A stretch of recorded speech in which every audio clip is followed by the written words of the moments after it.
এই জায়গা থেকে দখলদারিত্বের পুনরায় রাজনীতি ফেরত আনার জন্য তারা আবার এই কালচারকে ফেরত আনার অপচেষ্টায় নিহিত রয়েছে।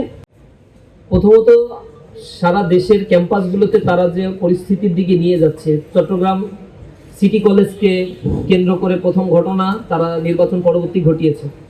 সেখানে কোনো কারণ ছাড়াই অস্ত্র উঁচিয়ে আমাদের ভাইদেরকে আহত করা হয়েছে, পা বিচ্ছিন্ন করা হয়েছে, কিন্তু তার কোনো প্রতিকারও হয়নি, মামলাও গ্রহণ করা হয়নি, কাউকে গ্রেপ্তারও করা হয়নি, বরং আমাদেরকে আবার হুমকি দামকি দেওয়া হচ্ছে বিভিন্ন ক্যাম্পাসে, বিশেষ করে তিতুমির কলেজ, বাংলা কলেজ, ঢাকায়। এরপরে গতকাল দেখলেন সিদ্ধেশ্বরী কলেজের মধ্যে কোনো উস্কানি ছাড়াই আমাদের ভাইরা শিক্ষকদের সাথে দেখা করতে গিয়েছে, তাদেরকে আটকে প্রচন্ড পরিমাণে আঘাত করা হয়েছে, মারধর করা হয়েছে কোনো ধরনের কারণ ছাড়াই। আমরা পরবর্তীতে এর ব্যাপারে বিক্ষোভ মিছিল করেছি, প্রতিবাদ জানিয়েছি, আমরা সংঘর্ষ এড়ানোর চেষ্টা করছি। ঢাকা বিশ্ববিদ্যালয়ের শহীদুল্লাহ হলকে কেন্দ্র করে একটা বিচ্ছিন্ন ঘটনাকে কেন্দ্র করেই মূলত এর উৎপত্তি হয়েছে, এবং আমরা দেখেছি সেখানে রাতের বেলায় বাম ছাত্র সংগঠন, ছাত্র দলের নেতাকর্মীরা সেখানে আবার মহড়া দিয়েছে, ও ছাত্র দলের ডাকসু নির্বাচন করেছিল এজিএস পদে। তার একটা ফেসবুকের স্ক্রিনশট প্রকাশিত হয়েছে, তিনি লিখেছেন যে এদেরকে সব টাঙায় রাখতে হবে, মানে এই ভাষাও ব্যবহার করা যাচ্ছে না, উলঙ্গ করে টাঙিয়ে রাখতে হবে গেটের সামনে।